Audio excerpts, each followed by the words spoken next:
ce colloque, Conquête croisée, est l'expression du travail de la compagnie Michel Allais-Gaillan dans sa relation avec les universités lyonnaises.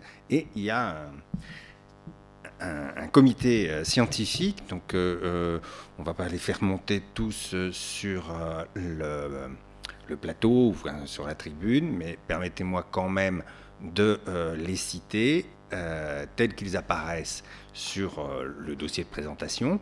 Donc il y a Daniel Simon, qui est le chargé de mission culture de l'université Lyon 1.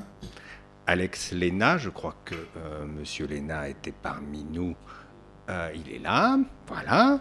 Donc chargé de mission à la culture scientifique de la FST Lyon 1.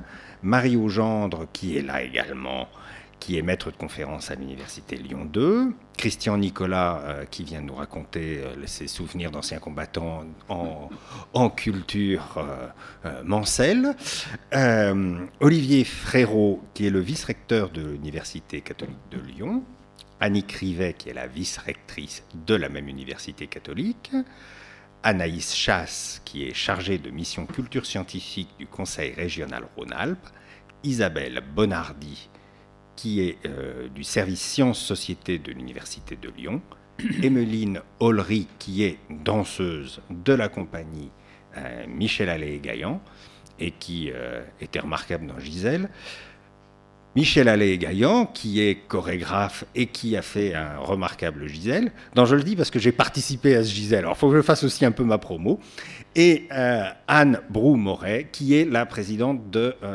la compagnie Michel Allais-Gaillan. Et je me permets de dire à titre personnel que c'est pas très souvent qu'une compagnie de danse s'implique à ce point, à la fois dans la vie de la société et dans ses relations, dans les relations de la société avec les formes artistiques aussi exigeantes que la danse.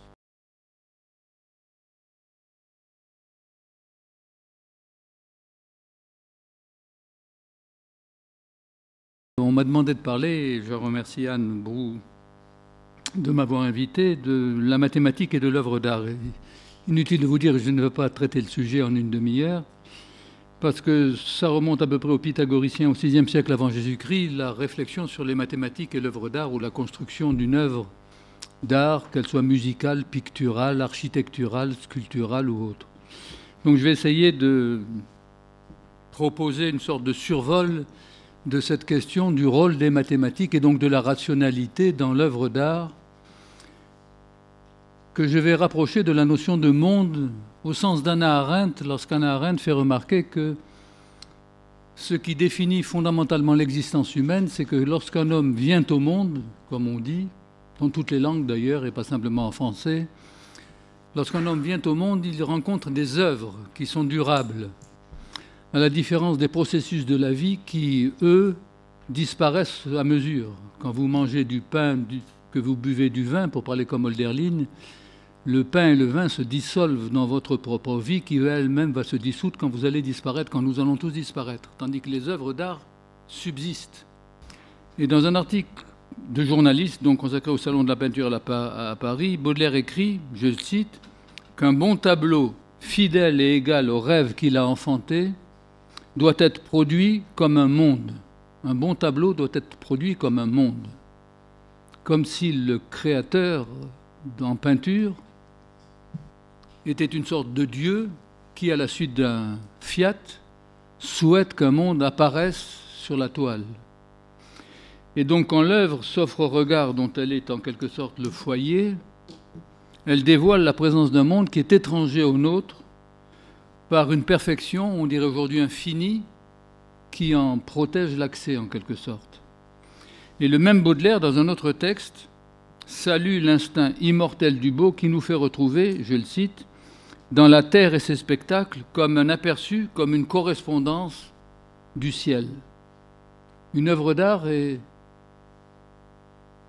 ancrée dans une terre qui est en correspondance, mot évidemment éminemment baudelairien, avec le ciel. Et il semble que tous les artistes aient tenté d'édifier leurs œuvres sur le modèle du monde, ou, pour reprendre l'image du poète, sur la correspondance du ciel et de la terre. Or, quand vous observez le ciel, comme les premiers astronomes chaldéens, vous vous rendez compte que ce ciel est rythmé par un ensemble de mesures astronomiques rigoureuses que les premiers philosophes grecs ont interprétées en termes mathématiques. Il n'y avait que des observations à l'œil nu du mouvement des étoiles, du mouvement de précession des étoiles, mais ces observations ont été tout de suite intégrées dans un paradigme de type mathématique, et il semble que ce soit Thalès et Pythagore, les premiers noms ou les noms les plus anciens que nous ayons gardés, qui ont utilisé cette mathématisation du monde. Donc, si le cosmos, dans son ordre et sa beauté, puisque vous savez que le mot cosmos, qui a donné cosmétique en français, désigne l'ordre et la beauté de la chevelure au départ, et c'est en ce sens d'ailleurs que Baudelaire traduit dans l'invitation au voyage la notion de cosmos. Là, tout n'est qu'ordre et beauté, luxe, calme et volupté. Donc si le cosmos, c'est vraiment un ordre et une beauté, un ordre mathématique et une beauté esthétique, c'est qu'il est régi par des rapports que l'on doit légitimement retrouver dans les œuvres d'art elles-mêmes. Autrement dit, si l'ordre mathématique et donc rationnel structure le réel, on peut supposer, je dirais même on doit supposer, c'est en tout cas ce qu'ont fait les penseurs grecs, que l'œuvre d'art doit être à son tour réglée par des rapports mathématiques. Et les pythagoriciens ont le premier systématisé cette hypothèse en postulant la structure numérique, arithmétique si vous le voulez, et donc intelligible de la réalité sensible. Quand on regarde la réalité sensible quotidienne, on ne voit aucun rapport rationnel. On ne voit même pas de rapport rigoureux ou de reprise rigoureuse d'un même type de rapport.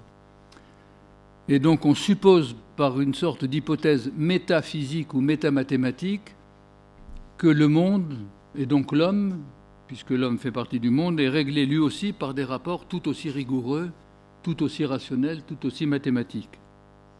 Selon l'expression consacrée que l'on connaît par Aristote, tout est nombre pour les pythagoriciens, c'est-à-dire que le tout lui-même, ce qu'ils appellent cosmos et que nous appelons l'univers, est régi par des nombres, ce qui fait déjà problème, car comment est-ce que le tout physique serait-il régi par des nombres mathématiques? Comment est-ce que cette table ou ce micro pourrait-elle être une sorte de condensé d'équations mathématiques? C'est une hypothèse extrêmement hardie, extrêmement aventureuse, extrêmement risquée, puisqu'on va parler tout à l'heure du risque, mais qui s'est imposée jusqu'à la physique mathématique moderne, au XXe siècle, qui vient de cette hypothèse ou de cette intuition selon laquelle le monde et donc l'ordre du monde sont régis par des rapports mathématiques. Alors, pour ne pas me perdre dans trop d'analyses, je me limiterai à 3 illustrations de la présence des mathématiques et donc d'un calcul rationnel dans la création d'une œuvre d'art, dans l'architecture, dans la sculpture et dans la musique. Et donc dans la danse, par contre-coup. Et je commence par l'architecture parce que le plus ancien ouvrage d'architecture connu au monde, et pas simplement en Occident, est le fameux De Architectura de Vitruve, qui était un architecte latin qui l'a rédigé au 1er siècle avant Jésus-Christ. Mais cet ouvrage n'a été redécouvert qu'en 1416, donc au XVe siècle, donc 16 siècles plus tard. Entre-temps, il dormait dans je ne sais quelle bibliothèque ou dans je ne sais quel couvent. Et cet ouvrage de Vitruve enseigne qu'un édifice, un temple par exemple, doit subordonner les mesures de ses parties au module principal de telle manière que leurs proportions correspondent au corps de l'homme idéalisé. Et vous connaissez tous ce qu'en a fait Léonard de Vinci dans son étude des proportions du corps humain selon Vitruve, en 1490, la figure parfaite de ce que Vinci appelle l'uomo universale, l'homme universel, qui est inscrit dans la circonférence céleste, où on voit l'idée baudelairienne de la terre et du ciel, la circonférence céleste et le carré terrestre. Je rappelle d'ailleurs que sur le plan symbolique, dans toutes les civilisations, y compris les civilisations orientales, le monde est toujours représenté, le cosmos, par un cercle, et la Terre est toujours représentée par un carré. Et personne n'a jamais réussi la quadrature du cercle, évidemment, parce que l'opposition du haut et du bas, de la terre et du ciel, des dieux et des hommes est tellement forte dans toutes les civilisations et dans toute la symbolique qu'on n'arrive jamais à les unifier complètement.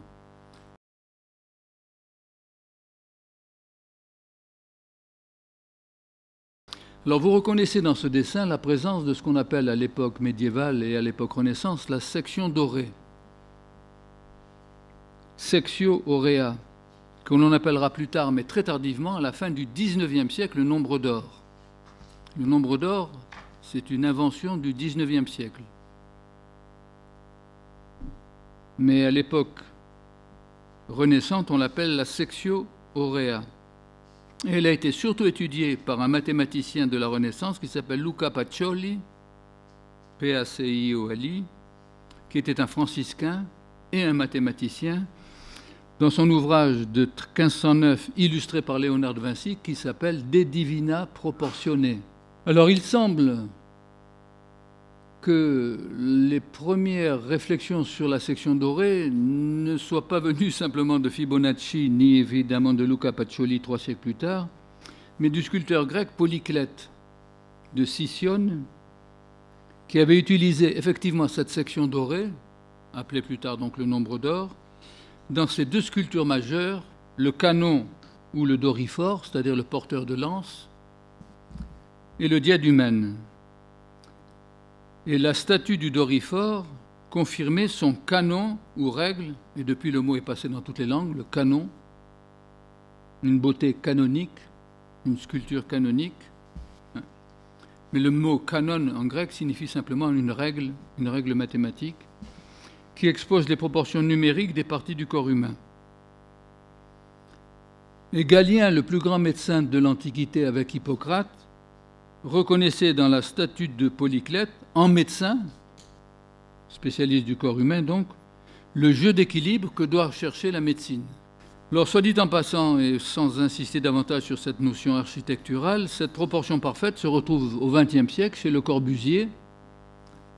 En particulier moi qui habite Marseille, quand je passe sur l'avenue Michelet devant la maison du Fada, construite par Le Corbusier, je m'aperçois à chaque fois que ça a été construit selon ce que Le Corbusier, architecte suisse par ailleurs et non pas méditerranéen, appelait le modulor en 1950. Donc il a utilisé un module fondé sur la section d'or. Et il a créé le néologisme modulor. Et Le Corbusier avait même une interprétation plus politique quasiment qu'esthétique, puisqu'il voulait remplacer le système métrique qui date de la Révolution française,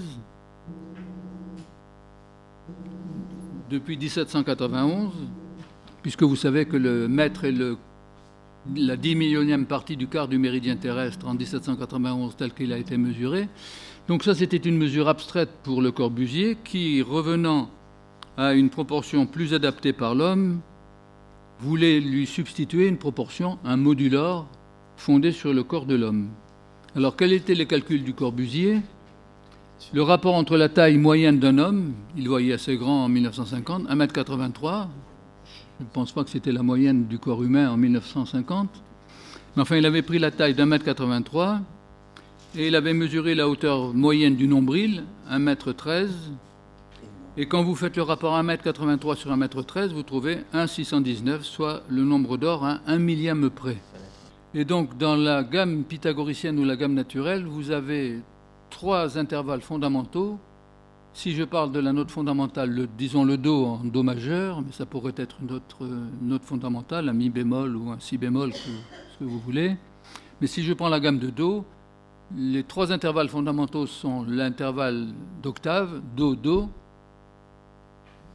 Do premier, Do septième, Do sol, c'est-à-dire la quinte, Do, Ré, Mi, Fa, Sol, ce qu'on appelle la quinte à vide en musique, et la quarte Do, Fa.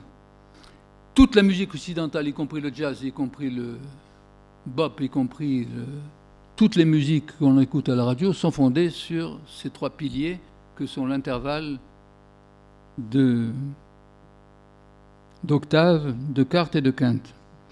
Et ce sont effectivement les spéculations grecques sur la musique que l'on trouve chez Pythagore et Platon essentiellement, et chez d'autres auteurs par la suite, qui ont conduit la recherche de tous les autres arts, y compris des arts plastiques, comme la peinture et la sculpture, sur les mesures mathématiques.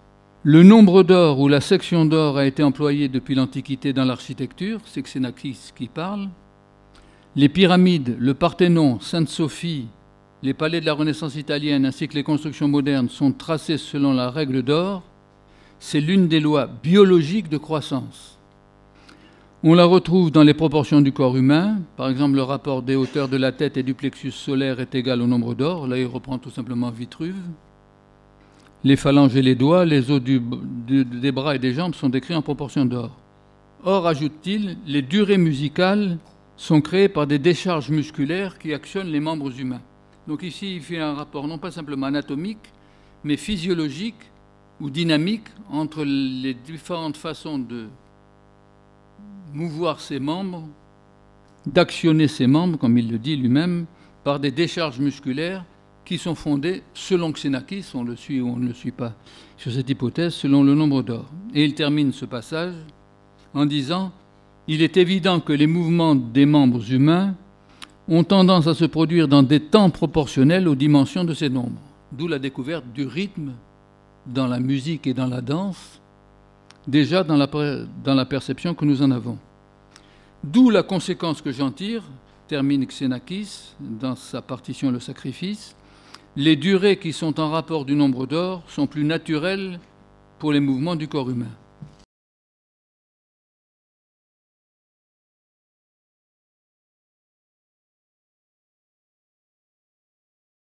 Alors merci beaucoup de m'avoir invité à ce colloque Conquête croisée, organisé donc par le pôle Arts et Sciences, parce qu'effectivement c'est une thématique qui m'est très chère, donc de combiner art et sciences, vous allez le voir dans une minute.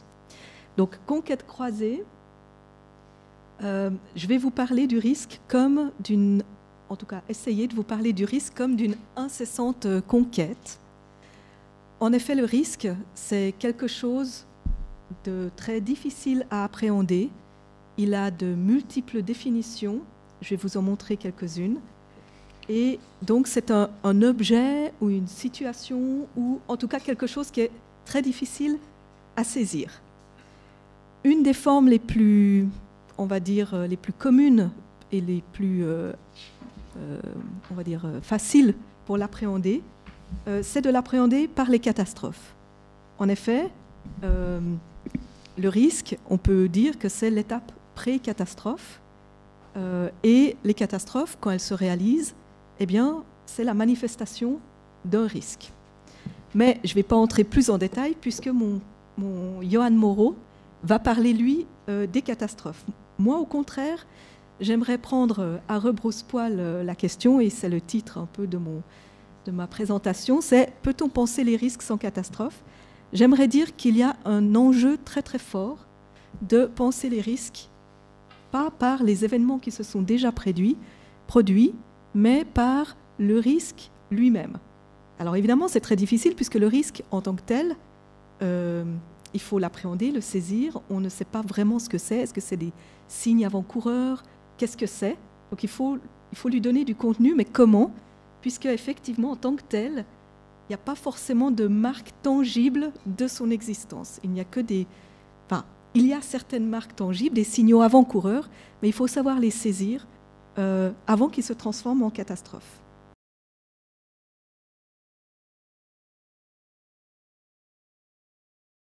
Pour illustrer ce besoin de penser les risques un peu différemment, je vais vous proposer de parler d'une exposition que j'ai précisément appelée Risk Insight, qui est une exposition sciences, art et société, ou art, sciences et société, ça dépend. Hein. Il n'y a aucune hiérarchie dans ces trois termes, que j'ai créée, qui a été montrée déjà 2 fois en Suisse, qui a l'originalité justement de combiner des réflexions, cette réflexion sur les risques et de montrer le risque sous ses multiples dimensions, dans ses multiples, son angle multiforme et ses différentes définitions. Cette exposition, alors à gauche, la droite de l'écran montre qu'il y a eu de nombreux contributeurs. Donc, je n'ai pas du tout été seule à élaborer cette exposition. J'ai fait appel à des contributeurs qui viennent justement de différentes sphères, 24 scientifiques provenant de différentes disciplines. Ça allait des sciences de la vie jusqu'à la philosophie, en passant par les ingénieurs. Ils sont intervenus à différents titres, soit en proposant des modèles, enfin je leur ai demandé de donner des modèles pour alimenter l'exposition, ou de donner des définitions, leur définition du risque, telle qu'ils la pratiquent dans leur univers. J'ai fait aussi appel à 6 artistes de différents types, et je vais vous en parler un tout petit peu. Comment est-ce qu'ils ont appréhendé cette question des risques? Donc, ça allait de photographes aux plasticiens, aux cartographes performeurs. Voilà. Et puis, aussi des professionnels du monde du risque, donc ceux qui travaillent, que ce soit des policiers, des pompiers, qui, au quotidien, gèrent le risque. Et comme pour eux, qu'est-ce que c'est le risque?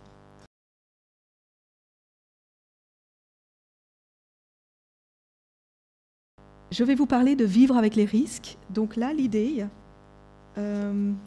c'est je vous ai dit, il y a des risques qui sont complètement, dont on ne pense pas, qui sont complètement imbriqués dans notre quotidien, et qu'il y a des risques qui ne se transforment pas en catastrophes grâce au travail d'énormément de personnes qui veillent en fait pour nous 24 heures sur 24 sur notre sécurité. Et donc, ce film, donc je l'ai produit, il a été réalisé par Mélanie Pitlou. Il parle de ce travail donc, des opérateurs qui sont derrière leurs écrans et qui veillent en continu pour prévenir le risque et assurer le bon fonctionnement de nos réseaux.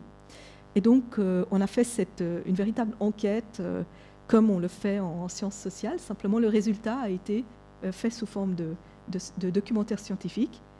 Et donc, on a été dans 4 salles qui s'occupaient de risques différents, comme le trafic aérien, la circulation routière, l'électricité et les prévisions météorologiques, et enfin, les catastrophes naturelles.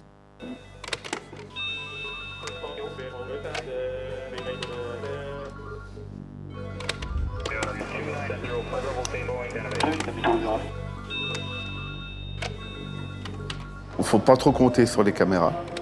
Mais c'est un bon outil, oui. Sans ces caméras, on ne ferait pas grand-chose non plus, on serait plus qu'aveugle. Je ne peux pas simplement être concentré sur mon écran radar et puis me fermer à tout le reste en me disant c'est là que je dois avoir ma concentration. Je dois être concentré sur l'écran, mais aussi écouter ce qui se passe à côté, ce que mon coordinateur fait. On est là pour protéger les personnes et faire que finalement elles ne se rendent même pas compte en fait qu'on travaille et qu'on est là. S'ils ne s'en rendent pas compte, c'est qu'on fait bien notre travail.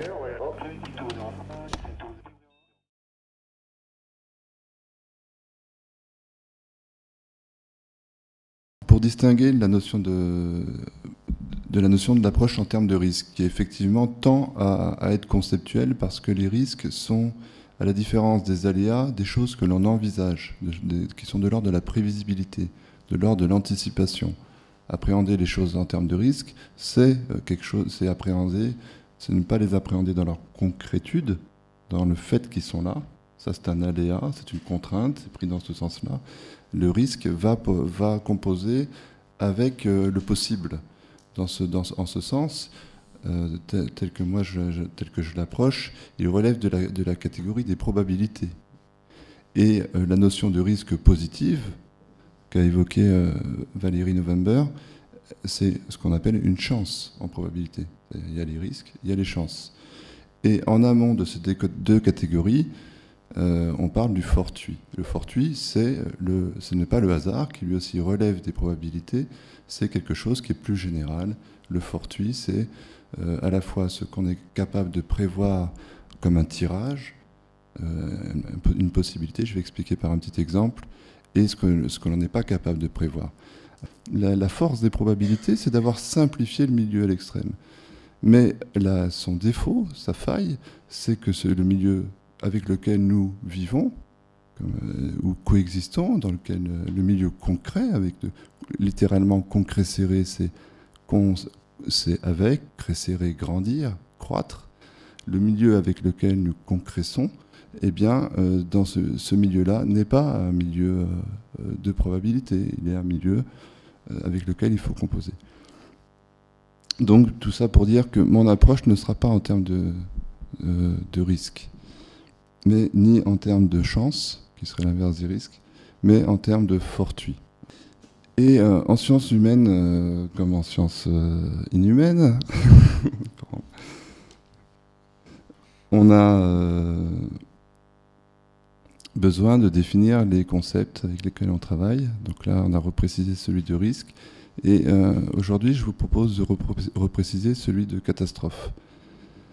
Alors, on va sortir du catastrophisme. Il peut y avoir des catastrophes heureuses.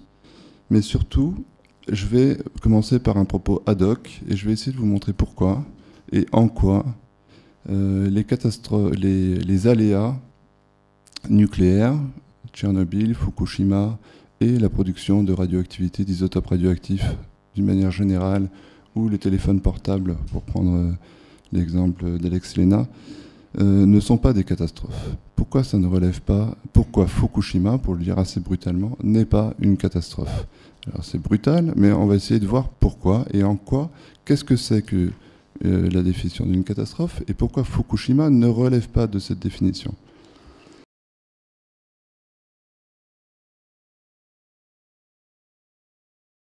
Moi, j'avais proposé, en me rendant compte de cela, qu'on avait un problème de dramaturgie face aux aléas nucléaires, donc un problème pour les mettre en récit. Le mot spectraculaire, qui est un mot valise qui est composé de donc spectral et spectaculaire. Comment prendre en compte le spectraculaire?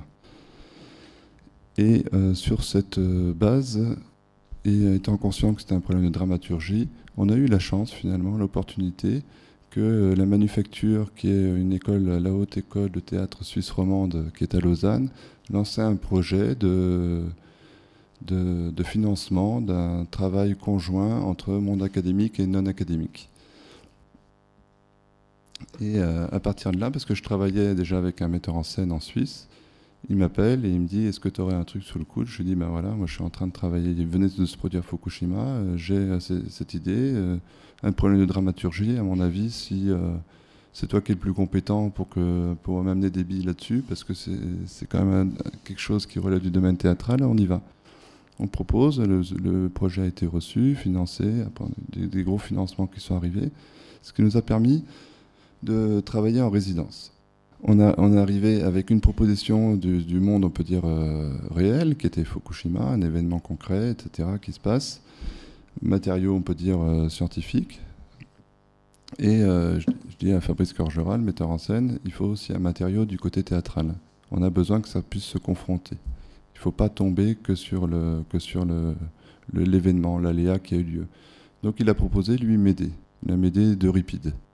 Donc on ait deux matériaux qui résistent dans le champ de l'imaginaire, dans le champ symbolique pour l'un, et de l'autre côté dans le champ matériel, et qu'on fasse frotter les deux, et qu'en fait Fukushima nous permette de relire Médée, la Médée d'Euripide, et que la Médée d'Euripide nous permette de lire Fukushima. Donc je fais très rapidement le pitch de ce que j'ai abordé dans la pièce, finalement, et ce qui est finalement fait tableau dans la pièce, parce que j'y suis présent, mais avec d'autres, et avec une scénographie et musique, etc. Donc, mais au niveau théorique, c'est de prendre en compte la charge symbolique de Fukushima avec le même poids que sa charge matérielle.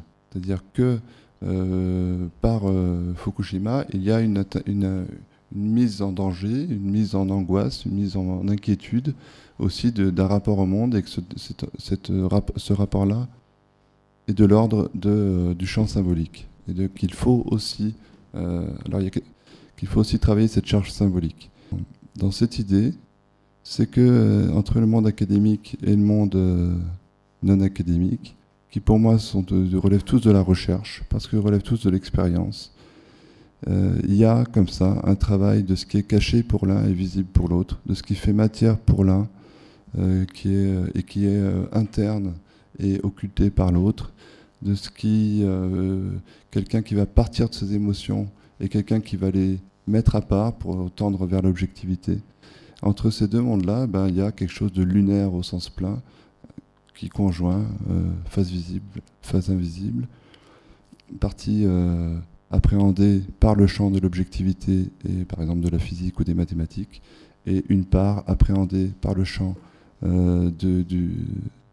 par le champ symbolique et de la poétique, puisque la poétique, c'est cette technique qui fait advenir de l'immatériel, qui fait advenir des rêves, des angoisses, des désirs, des projets, qui fait accoucher, on parle d'une maïotique, qui fait donc venir au monde et exister des choses qui n'avaient jusque-là qui n'étaient pas perceptibles ou visibles et sensibles. Donc, à mon sens, sur Fukushima, on doit conjoindre au travail scientifique un travail poétique qui permet aussi de faire exister cette part-là, sensible, symbolique, etc.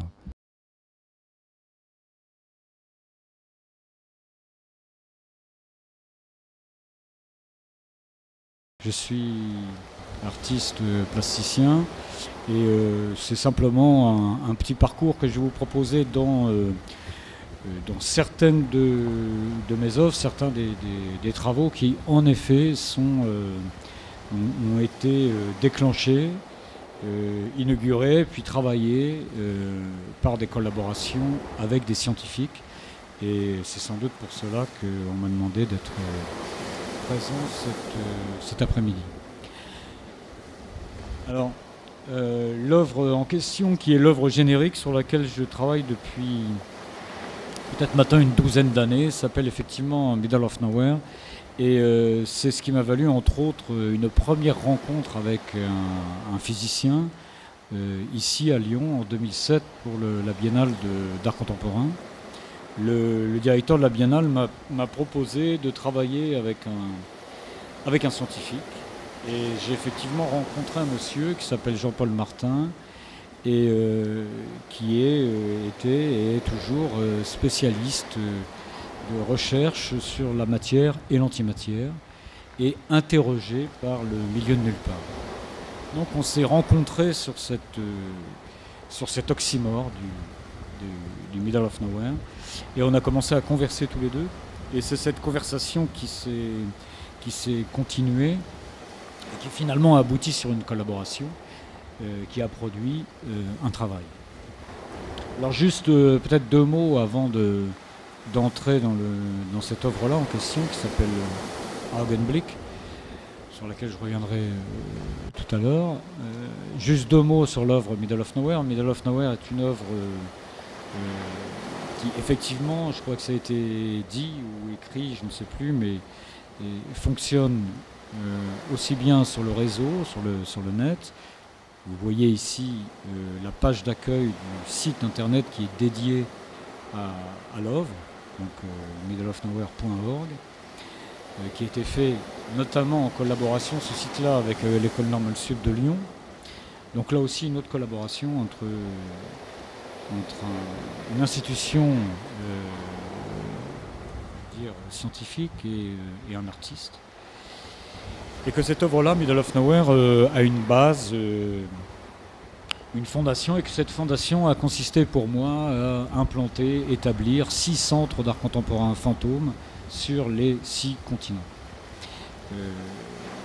Donc c'est pour faire très court, à chaque fois je me suis intéressé à un territoire donné, à des gens qui habitent ces territoires, qui les investissent d'une manière particulière. M'y suis rendu et décidé avec eux de fonder un centre d'art contemporain, mais fantôme, c'est-à-dire un centre, j'ai l'habitude de dire que c'est un chef-d'œuvre d'économie durable, puisqu'il n'y a pas de collection, il n'y a pas de personnel, il n'y a pas de public. Donc vous voyez, on évacue un certain nombre de problèmes et de soucis. Donc une fois passé ces fondations, j'avais, comme je le disais tout à l'heure, entamé une conversation avec un physicien, donc lui penché sur matière-antimatière, et recherchant désespérément, au bout de 30 ou 40 années d'efforts, où étaient passées ces antimatières. Antimatière dont il m'a expliqué qu'elle était absolument nécessaire, voire indispensable à la matière elle-même, mais que sans cette disparition, sans cette séparation, nous ne serions pas là aujourd'hui, dans l'amphithéâtre J, ni F d'ailleurs. Donc avec Jean-Paul, on parle et il, si je puis dire, m'introduit un peu à ce monde de la physique des particules à haute énergie et m'emmène devant le plus gros jouet qui s'occupe de ça, le microscope géant du CERN, donc sur le LHC, Large Hadron Collider, qui passe, comme vous le savez, sous la Terre, au large de Genève et sous le Pays de Gex. Donc il m'emmène là, on visite ça ensemble, et ce qui me frappe tout de suite, peut-être certains d'entre vous ont l'occasion de visiter les installations du CERN, mais ce qui me frappe tout de suite, c'est lorsque vous prenez cet ascenseur et que vous descendez 100 mètres donc, en dessous de la surface du sol, bon, vous vous retrouvez face à une cathédrale technologique, des installations absolument gigantesques et sidérantes, qui sont là pour poursuivre et mettre en action des protons épluchés à la vitesse de la lumière et pour reconstituer des événements sidéraux et très anciens, puisque là il se place à 13 milliards d'années derrière. Et puis vous reprenez l'ascenseur et il y a tout simplement une vache qui est en train de ruminer sur le pré qui est jouxte au puits d'observation du LHC. Il y a 4 puits sur l'anneau du LHC. Et ce premier choc, moi, m'a directement, en tant que plasticien, renvoyé sur quelque chose de très classique en art plastique ou en art visuel, qui est le diptyque. L'image qui est une double image en fait, qui est le diptyque très souvent gauche-droite, ou le triptyque, comme il était fort courant dans l'art sacré. Et là j'ai plutôt pensé à un diptyque haut-bas, et j'ai commencé à imaginer un travail qui mettrait en scène, si je puis dire, cette vie de la surface, et puis ce monde-là scientifique souterrain. J'ai donc effectué un semis de tournesol. Bizarre in a way when you go out into the middle of the French countryside where it's all very calm and quiet to see this massive building in the middle of a field where we control from that building something that's 100 meters below that is exploring the origins of the universe. De savoir ce qui s'est passé après le Big Bang et d'essayer de trouver des nouvelles particules, dont l'une des particules c'est le boson de Higgs qui peut expliquer pourquoi certaines particules ont une masse ou d'autres non. On a des compréhensions de nos détecteurs qui nous permettent de remonter à ce qui s'est passé à l'intérieur du détecteur, mais tous les phénomènes qui nous intéressent se passent à un endroit qui n'est pas accessible, et où, si c'était accessible, on ne verrait rien. On cherche aussi des particules supersymétriques. So CMS is trying to answer some of the biggest questions of the universe. Et ce travail m'a amené à d'autres collaborations avec les scientifiques. Alors, je crois que je n'ai pas trop le temps de m'étendre. Je parlerai de la dernière collaboration qui est en cours. Après à Augenblick, j'ai rencontré les gens du synchrotron à Grenoble. Je me suis intéressé au synchrotron, à la mémoire informatique du synchrotron. C'est-à-dire que là, on stocke toutes les données des expériences. J'ai travaillé avec un paléontologue et je me suis arrêté un peu sur cette mémoire informatique qui collectionne des milliers de téra données de ces expériences-là, hein, des pétadonnées, des milliers de pétadonnées. Hein. Et je leur ai proposé, face à cet accélérateur d'électrons, là en l'occurrence, hein, pour fabriquer du rayonnement X à Grenoble, d'en faire un accélérateur de pensée et d'injecter dans la mémoire de la poésie. Et on a, en collaboration avec des poètes, sélectionné une série de poèmes qu'on a effectivement injectés dans la mémoire, qui sont perdus maintenant dans la mémoire du synchrotron et peuvent réapparaître un jour ou l'autre avec une donnée scientifique, un vers de Baudelaire ou de Jacques Rédard, etc. Donc ça a été un second travail. Et le troisième, là, dont je vais parler juste un petit peu plus précisément, et on conclura par une vidéo de 4 minutes qui fait partie d'une des pièces qui a été produite pour ce travail, est un travail que j'ai réalisé avec l'équipe de l'expérience Antares. Donc Antares, c'est un détecteur de neutrinos qui est posé au fond de la mer Méditerranée, à moins 2500 mètres sous la mer, et qui détecte ces particules dites fantômes, les neutrinos. Alors fantômes, moi ça me parlait tout de suite, puisque je parlais tout à l'heure de la dimension fantomatique de mon travail. Hein. Les physiciens appellent les neutrinos les ghost particles, et donc détectent des neutrinos qui ont traversé la croûte terrestre, voire même le globe. Vous verrez tout à l'heure, mais sur un site là en question de Nouvelle-Zélande, il entre en Nouvelle-Zélande et un 400e de seconde après, il est détecté au fond de la mer Méditerranée à côté de Porquerolles et repart dans la voûte céleste de l'hémisphère nord avec des transformations, puisque le neutrino change de saveur, il passe de tau à muon, à pion, enfin, etc.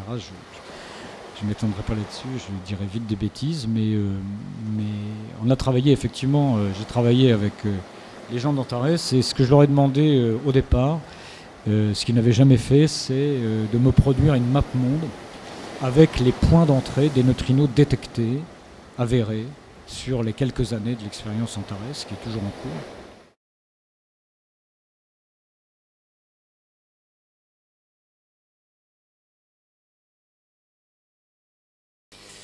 Alors bon, quand on me parle de conquête de la Terre, de roches, voilà, c'est l'image qui me vient, c'est celle qui est un peu derrière, je ne sais pas si vous voyez.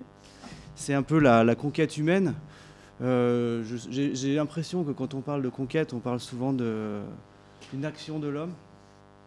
Mais bon, je suis géologue, j'étudie le monde minéral, il n'y a ni homme ni femme, il y a un peu de vie parfois, mais rarement elle nous concerne. Alors qu'est-ce que c'est que la conquête pour un objet inanimé, pour la Terre, puisque c'est finalement le sujet de mes études. Donc la conquête, c'est un peu, je me suis dit que c'était un peu révolution, c'était transformation, changement, c'est on va dire peut-être des symptômes de la conquête. Alors, du coup, c'est comment la Terre va se conquérir elle-même, comment elle va se transformer, comment elle va passer par des multiples étapes, par des multiples transformations pour atteindre un état nouveau et construire quelque part des nouveaux territoires, aussi des nouvelles frontières à l'intérieur d'elle-même, en surface.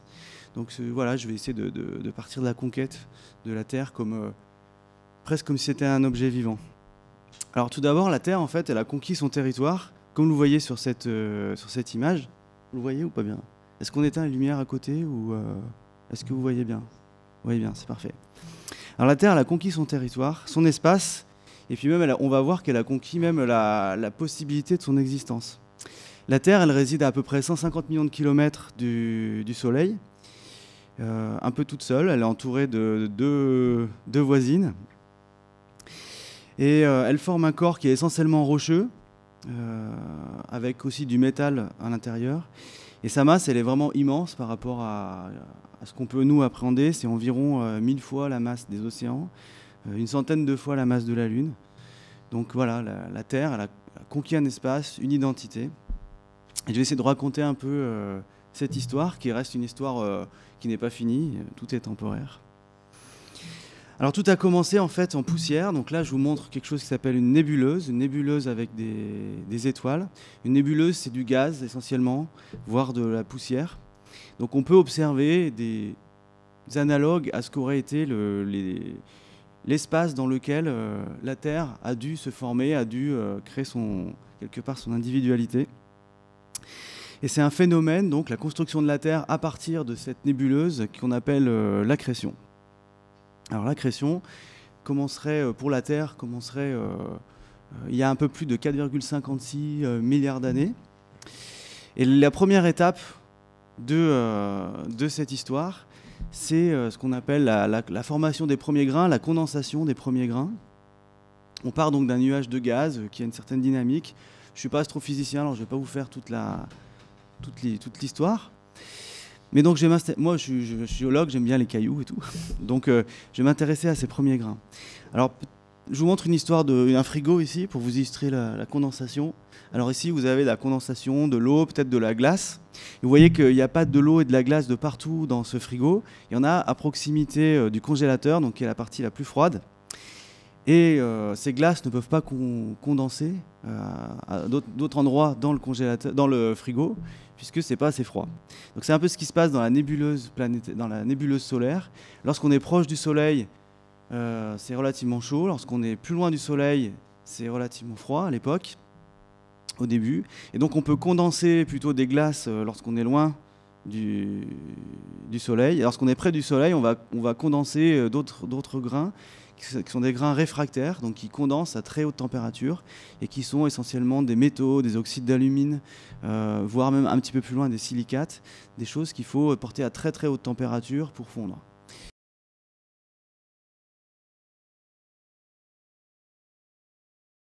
Mais on a beaucoup d'arguments, en tout cas à 3,5 milliards d'années, pour dire que c'était des tapis bactériens, probablement des cyanobactéries, on ne sait pas trop comment elles fonctionnaient, mais elles existaient. Voilà. Et donc cette vie sous forme bactérienne de stromatolithes, hein, c'est ce qu'on va rencontrer quasiment pendant tout l'Archéen. On n'a pas l'impression que la vie évolue beaucoup. En même temps, comme je vous ai dit, pendant tout l'Archéen, elle a peu de choses pour vivre. Elle a peut-être peu d'environnement pour exister. Et donc, c'est difficile de se développer quand on n'arrive pas bien à manger. On peut appliquer ça aussi à autre chose que ces bactéries. Mais, comme... ça marche maintenant? Non, je sais pas, j'ai l'impression que ça résonne. Quand on arrive... Ouais. Quand on arrive, en tout cas, vers 2,5 milliards d'années, on a les océans, on a les continents qui émergent. On a donc le début de cette érosion, de cette altération. On nourrit les océans. Et en plus, ce qu'on voit, c'est qu'à peu près entre 2,5 et 2,3 milliards d'années, on a l'oxygène qui conquiert l'atmosphère. On a de l'oxygène dans l'atmosphère qui apparaît. Alors il n'y en a pas autant qu'aujourd'hui, loin de là, mais une quantité relativement importante et qui serait globalement produite par justement les êtres vivants. Donc qui est probablement, en fait, à cette époque-là, ont la possibilité de se développer, d'être beaucoup plus acteurs, et donc de produire cet oxygène qui va remplir l'atmosphère. Et on arrive à une période qui est donc vers 2 milliards d'années, où l'environnement de surface est globalement assez proche de l'environnement moderne. En gros, hein, après la Terre a toute une grande évolution, mais en tout cas, je pense que la Terre a fait la conquête d'elle-même à peu près à ce niveau-là. Après, c'est une autre conquête, c'est quelque part la conquête de la vie sur cet environnement qui prend la suite. C'est parti.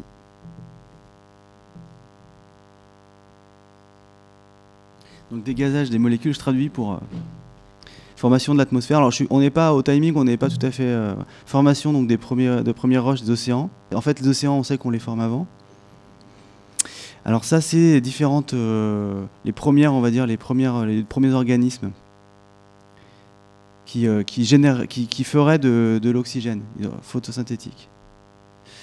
Vous voyez, il ne se passe pas grand-chose pour tout ça pendant assez longtemps. Et ensuite, les eucaryotes, donc c'est une forme un peu plus complexe d'organisme qui va arriver vers 2 milliards d'années. Et là, on commence à avoir des organismes multicellulaires. Mais bon, ça va doucement.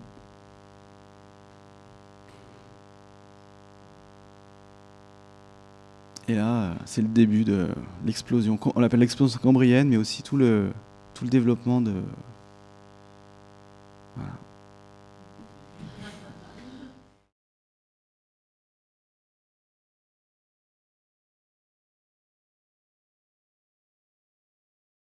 D'abord, merci aux organisateurs d'avoir souhaité aussi un témoignage d'une personne aucunement au départ scientifique, ce qui est mon cas, et surtout et avant tout comédien, metteur en scène et directeur de structures culturelles.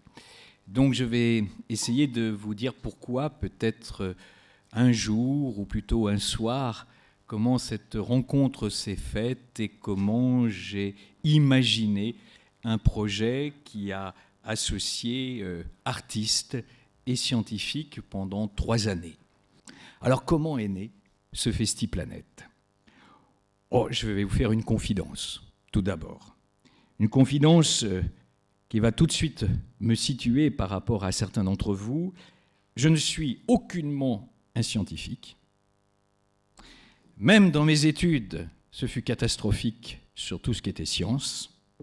Et pourtant, un jour, j'ai eu envie de concevoir Festiplanète. Alors l'histoire, elle a débuté le 3 décembre 2008, au CERN. Mon Dieu, le CERN est bien présent aujourd'hui, à Genève. On m'avait demandé en tant que comédien de dire un texte de l'astrophysicien Dominique Proust, L'harmonie des sphères. C'était la compagnie Sueño en la Fábrica qui avait reçu une commande de monter un spectacle au globe du CERN, un spectacle pluridisciplinaire qui associerait le théâtre, l'image, la danse, la musique, en s'appuyant sur l'œuvre de Dominique. Alors voyez-vous, moi qui avais l'habitude de dialoguer peut-être un peu plus avec Molière, Ionesco, Anouilh, Topor, Wolinski ou Shakespeare, eh bien me voilà associé à une aventure mettant en exergue l'écriture d'un astrophysicien. Le spectacle arrive. Sachez que je suis très angoissé ce soir-là, pour 2 choses. D'abord, pour dire un texte qui, à première vue, ne faisait pas partie de ma passion première, et deuxièmement, parce que j'étais dans cette grande salle du CERN, le Globe, et c'est un petit côté très majestueux. Le spectacle se déroule, il se termine, tout se passe très bien, et Dominique Proust vient me voir à la fin, et il me dit « C'est merveilleux d'entendre mon texte, est-ce que vous l'avez compris ?» Et je regarde ce monsieur avec beaucoup de respect et je lui dis au départ, votre immense livre de 300 et quelques pages, j'en ai lu une dizaine et je n'ai rien compris. Mais je me suis dit, c'est le moment d'aller dedans, c'est le moment de vivre cette expérience et avec beaucoup de ténacité, je me suis accroché à ce texte et j'espère ce soir vous l'avoir donné comme vous auriez aimé l'entendre. Et Dominique rajoute, voyez-vous, si ce spectacle continue, soyez encore plus simple avec mon texte. Gardez l'essentiel, mais faites en sorte qu'il soit compréhensible pour tous les publics. Je contactais en rentrant un de mes amis, professeur de biologie, journaliste scientifique, Dominique Padirac, et je lui exposais mon projet. Crois-tu, cher Dominique, qu'on puisse vous réunir, nous réunir, et tous ensemble, par le théâtre, l'image, la danse, les arts plastiques, la musique, le chant, des conférences, parler des questions fondamentales que beaucoup d'entre nous se posent, qui sommes-nous, que faisons-nous, que fabriquons-nous, où allons-nous? Et Dominique me dit, mais bien évidemment qu'on peut faire tout ça. Je deviens ton conseiller. Et en effet, parce que son agenda était bien fourni de belles adresses, il devint mon conseiller pendant 3 ans sur ce projet. Et la première personne qui répondit positivement à notre projet, il s'appelle Hubert Reeves. Pendant 3 ans, pendant les vacances d'hiver, de très nombreuses sommités du monde scientifique se sont donné donc rendez-vous en Beaujolais, ainsi que de très nombreux artistes. Et ensemble, nous avons observé la nature, nous avons observé le corps humain, nous avons observé l'univers, et dans cet univers, nous avons particulièrement observé la Terre.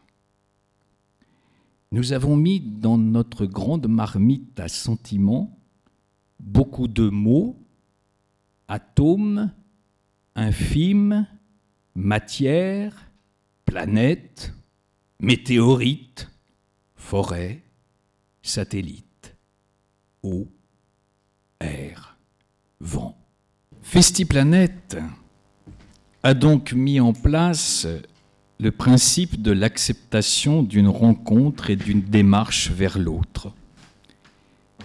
Il a accueilli et irrigué les thématiques scientifiques en facilitant échanges et confrontations.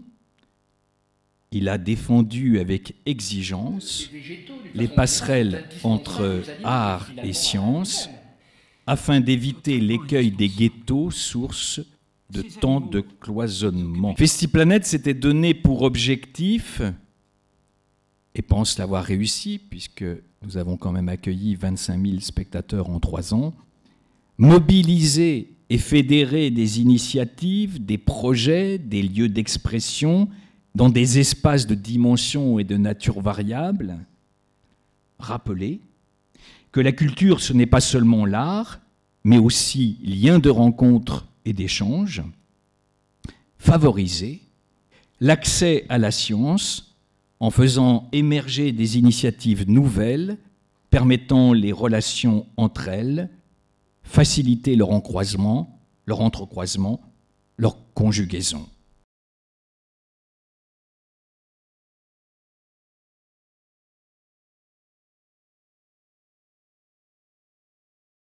La mécanique quantique bouscule malgré tout nos limites.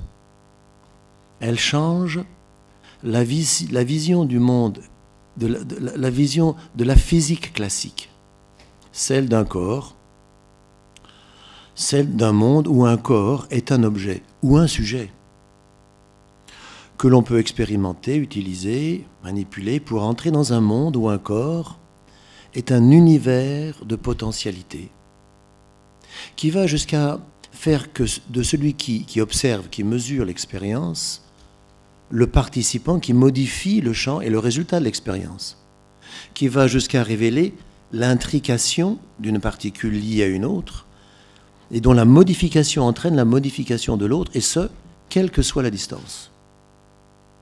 Alors, bien sûr, ce qui est vrai des corps élémentaires, bien sûr, n'est pas le fait des corps physiques, il n'y a pas analogie. Cependant, l'observation et les potentiels s'ouvrent soudainement et bouleversent nos paradigmes, tout comme le fait la ou les relativités, tout comme le fait la mécanique ou les mécaniques du chaos. Et je me permets de citer à propos de bouleversement une petite phrase de Niels Bohr. Je comprends mieux les phrases quand il les écrit plutôt que ses équations quand il les étudie. Si vous n'êtes pas bouleversé par la mécanique quantique, dit Niels Bohr, alors vous n'avez rien compris. Malgré tout ça, pourtant, malgré plus d'un siècle de pression sublime, la danse demeure, pour l'essentiel, dans le champ du spectacle royal, c'est-à-dire dans l'espace de la représentation héliocentrique. Étrange. J'observe l'histoire des danses qui furent longtemps sacrées au cœur de la cité des hommes et qui, en France, un beau jour, suivant des jeux qui, eux, ne doivent rien au hasard, ont changé de mélodie pour devenir danse du roi, danse du chorégraphe dans lequel le danseur est interprète. On en parlait tout à l'heure. On parlait de danseurs à une époque, au milieu du XXe siècle, on parlait de danseurs-interprètes. Aujourd'hui, on ne parle plus que d'interprètes. Je constate ensuite que si les princes ont parfois changé de chapeau, leurs danses, elles, ont changé bien peu de choses. Alors, quelques thèmes et quelques histoires, c'est sûr. Quelques décors et quelques costumes, c'est clair. Quelques gestuels et quelques techniques, c'est certain. Mais les principes fondateurs de notre art, confiant à un chorégraphe le soin de faire des spectacles miroirs qui portent l'estime du regard royal, du regard des princes, ceux d'hier comme ceux d'aujourd'hui, sont restés quasi les mêmes pendant près de 4 siècles. Étrange. Étrange quand on songe à quel point les choses du monde, elles, ont changé. Surprenant. Surprenant quand on sait que pour ces choses du monde, on ne parle plus seulement de changement, mais de véritables bouleversements, jusqu'à éclairer l'âme humaine de regards nouveaux, jusqu'à inventer de nouvelles formes de gouvernement où chacun de nous enfin compte, jusqu'à lire notre univers en expansion dans le jeu de forces cosmiques vertigineuses qui ne comptent aucun centre, pas même l'orgueil humain.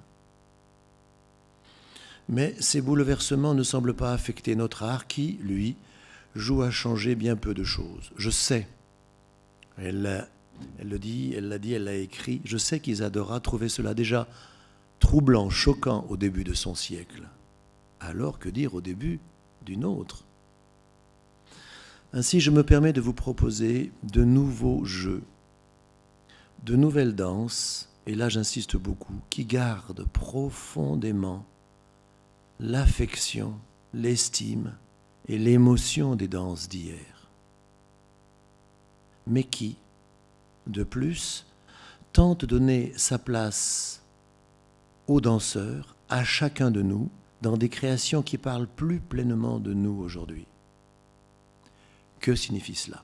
Tous les arts ont l'aspiration à parler de nous, à dire l'homme au plus profond, l'homme au-delà du temps qui sans cesse le presse, au-delà de ces déterminants biologiques et physiologiques qui le contraignent, la poésie pour le poète, la musique pour le musicien, tous les arts comme toutes les pratiques humaines importantes, et l'amour en est, qui nous engagent au plus profond de nous-mêmes. Pour le danseur, c'est la danse. C'est elle qui lui permet d'explorer la réalité qui l'entoure et de sonder le réel qui l'habite. Les danses que nous vous proposons ici et dont nous vous montrerons un exemple demain, une correspondance sur laquelle nous reviendrons, si vous le voulez bien, nous montrerons un exemple demain soir, ressemblent un peu à certaines des danses d'Isadora qui, si elles sont souvent travail du chorégraphe qu'elle était, certes, sont aussi parfois fruit de l'art du danseur dont elle est, c'est certain, un symbole de ces danses qu'elle qualifiait de free dances. C'est cet art du danseur à notre façon. C'est cette composition vivante, qui n'est jamais improvisation mais composition élaborée à partir de principes scientifiques et poétiques rigoureux, que nous proposons.